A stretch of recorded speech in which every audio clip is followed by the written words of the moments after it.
नमस्कार, एचएनएन 24/7 देख रहे हैं आप, आपके साथ मैं रीना झाबालिया।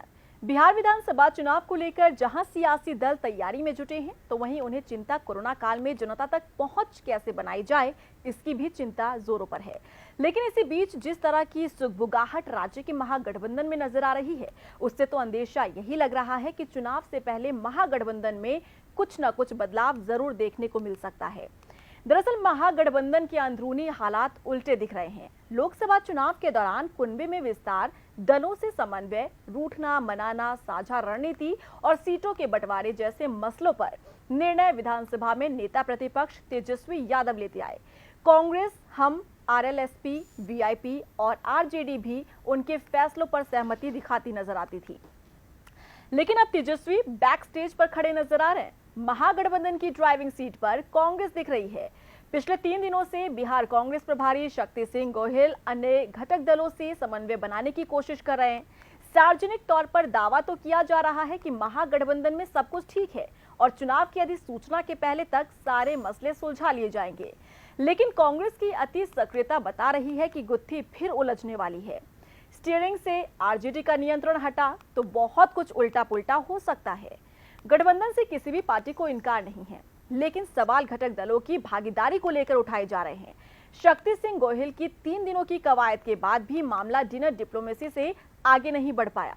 न सीटों के बंटवारे पर आपस में विमर्श हो सका और न ही अन्य मसलों पर।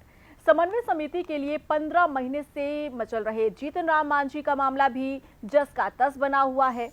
आरएलएसपी प्रमुख उपेंद्र कुशवाहा की सम्मानजनक भागीदारी भी कोई निर्णय नहीं ले सका है। लोकसभा चुनाव के परिणाम और घटक दलों की किचकिच से तेजस्वी पहले से ही बिदके हुए हैं। गोहिल की पहल के बाद भी उनकी मुलाकात सिर्फ कांग्रेस के वरिष्ठ नेताओं से हो सकी है।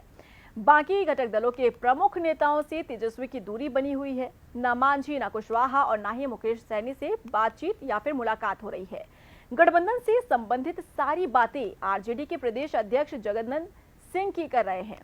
पिछले सप्ताह आरएलएसपी के प्रदेश अध्यक्ष भूदेव चौधरी की जगदानंद से मुलाकात जरूर हुई थी, लेकिन बात किसी निष्कर्ष पर नहीं पहुंच पाई।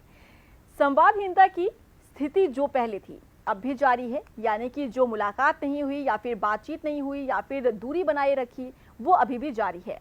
लोकसभा चुनाव में आरजेडी ने कांग्रेस को काफी चिरौरी के बाद 9 सीटें दी, अपने पास 20 सीटें रखी।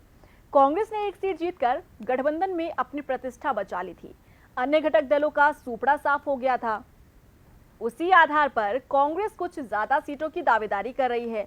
पिछले चुनाव में आरजेडी जेडीयू के साथ तालमेल में कांग्रेस को 41 सीटें दी गई थी, जिनमें 27 सीटें जीतकर उसने अपनी स्ट्राइक रेट को जेडीयू से बेहतर रखा था। आरजेडी के साथ सीटों पर बातचीत से पहले कांग्रेस का पिछला परिणाम सहारा दे रहा है। तो अब ऐसे में क्या माना जाए?